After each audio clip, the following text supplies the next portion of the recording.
नमस्कार। DG school में स्वागत है।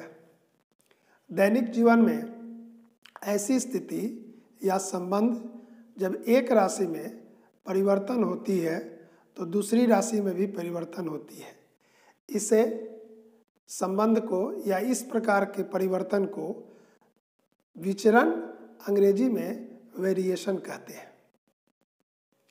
जब एक राशि के मान बढ़ाने से या घटाने से दूसरी राशि का मान उसी अनुपात में बढ़ता या घटता है तो उन दो राशियों को अनुक्रमानुपाती कहते हैं। इनके अनुपात को सीधा अनुपात भी कहते हैं। जैसे वस्तु और मूल्य का संबंध, अगर वस्तु बढ़ेंगे तब मूल्य भी बढ़ेंगे। जमा राशि और ब्याज, अगर राशि ज़्यादा होगी तो ब्याज ज़्यादा मिलेगा। त्रिज्या और परिमाप, त्रिज्या बड़ा करने पर परिमाप बड़ा होगा। लंबाई और परिमाप, तो लंबाई बड़ा करने पर परिमाप बड़ा होगा। लंबाई छोटा करने पर परिमाप छोटा होगा। वैसे ही अगर ज़्यादा दूरी जाना हो तो पेट्रोल ज़्यादा लगेगा, कम दूरी जाना हो तो पेट्रोल कम लगेगा। तो इस तरह के जो अनुपात हैं, इस तरह का जो संबंध है, इसको बोलते हैं सीधा समानुपात। आइए फिर एक दूसरा उदाहरण देते हैं, इसको और अच्छा से समझते हैं। इसे देखिए, यहाँ पर पेन की संख्या दी गई है 2, 4, 6, 8 और उसका मूल्य दिया गया है 10, 20, 30 और 40। तो देखिए, पेन जब 2 से 4 होता है तो मूल्य भी क्या होता है, 10 से 20 होता है। फिर 4 से 6 हुआ तो यहाँ 20 से भी 30 हुआ। तो अगर हम पेन की संख्या और मूल्य का अनुपात लें तो पहले बार में क्या अनुपात होगा, 2 और 10 का अनुपात 1:5। दूसरे में क्या होगा, 4 और 20 का अनुपात 1:5। तो इस तरह सब का अनुपात क्या हो रहा है, बराबर हो रहा है। ठीक है, तो इस तरह के संबंध को हम समानुपात कहते हैं। समझ गए कि जो राशि बढ़ती है तो उसी अनुपात में दूसरी राशि भी बढ़ रही है।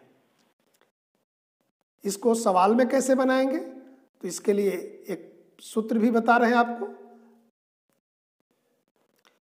4 राशियां समानुपात में कही जाती है यदि पहली और दूसरी का अनुपात तीसरी और चौथी के अनुपात के बराबर हो। तो इसे संकेत में 2 बिंदु और 2 बिंदु समांतर रूप में लिखते हैं या बराबर का चिन्ह का प्रयोग किया जाता है। इसको हम लोग ऐसा भी लिखते हैं कि x1 बटा x2 y1 बटा y2 या x1 बटा y1 बराबर x2 बटा y2। इसका कैसे उपयोग करेंगे हम सवाल में आपको बता रहे हैं। आइए देखते हैं सवाल कैसे बनता है। देखिए, यहाँ सवाल है कि यदि 8 kg चीनी का मूल्य 240 रुपये है तो 330 रुपये में कितनी चीनी होगी। तो मूल्य और वजन का संबंध है, सीधा समानुपात है। तो इसको ऐसे बनाएंगे, लिखेंगे चीनी, इसको लिख दिए केजी में और लिख दिए मूल्य रुपए में। इसको x मान लेते हैं, इसको y मान लेते हैं।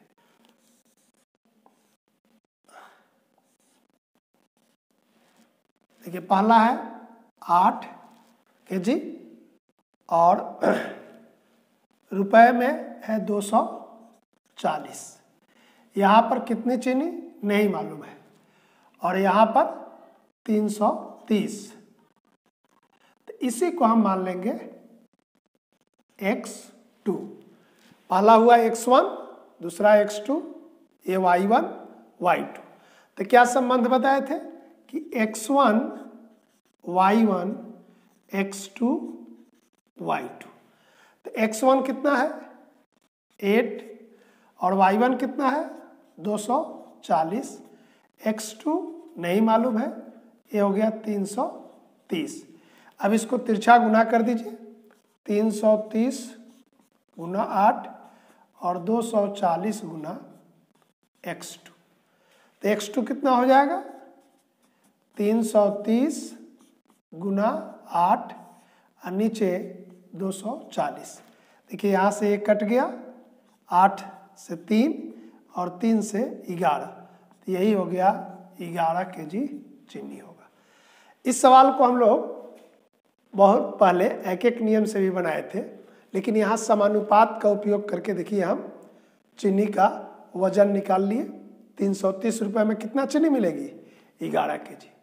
ठीक है, और भी कुछ सवाल बताते हैं। देखिए यहाँ एक दूसरा सवाल है कि यदि ट्रक 34 लीटर डीजल में 272 किलोमीटर की दूरी तय करती है तो 24 लीटर में कितनी दूरी तय करेगी? यही सवाल है। तो फिर जैसे हम लोग लिखते हैं, यहाँ लीटर है और दूरी है, तो यहाँ लिख देते हैं कि डीजल किस में? लीटर में, लीटर में, और दूरी बोलिए किलोमीटर में, और डीजल को मान लेते हैं x और इसको मान लेते हैं y। फिर a हुआ x1, x2, y1, y2। तो देखिए यहाँ पर डीजल है 34 लीटर और यहाँ पर है 24 लीटर। दूरी कितना है? 272, और यहाँ पर नहीं मालूम है तो लिख दिए y2। देखिए बहुत आसान है कि हम पहला वाला राशि लिख दिए।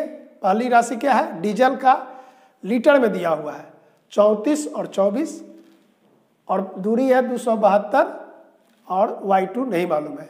फिर लिख देंगे x1, y1, x2, y2।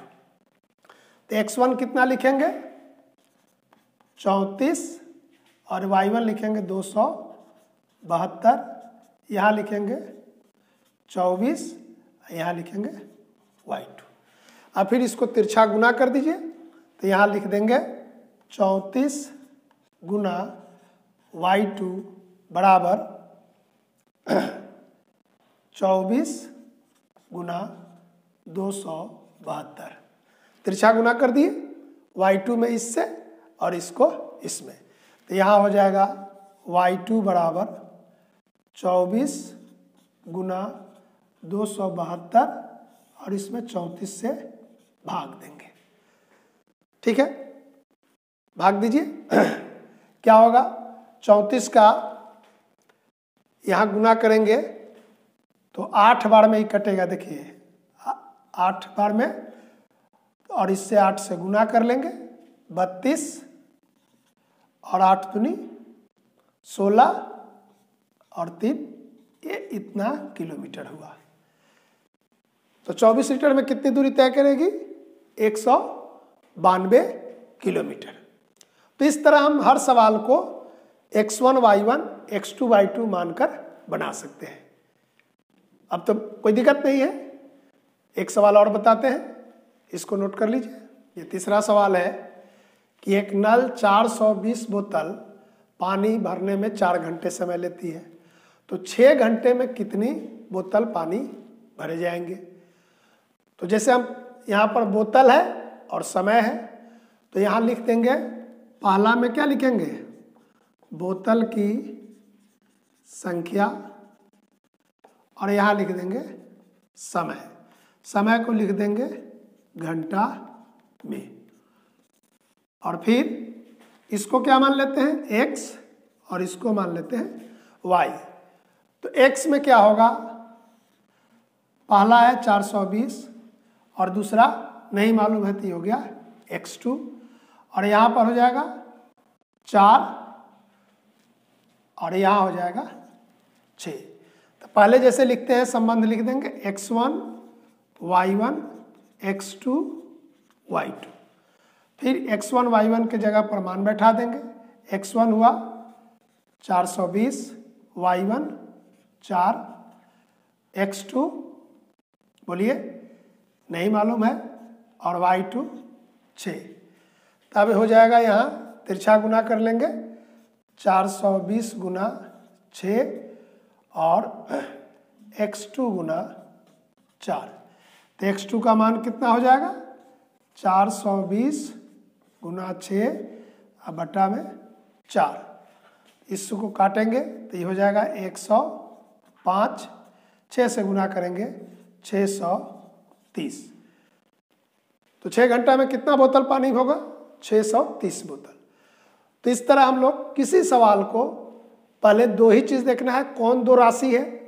पहले वाले को x1, दूसरे को x2। दूसरी राशि में पहले वाले को y1 और दूसरे वाले को y2 मानकर संबंध लिख देंगे। x1 बटा y1, x2 बटा y2 मान भर देंगे, सवाल बन जाएगा। ओके।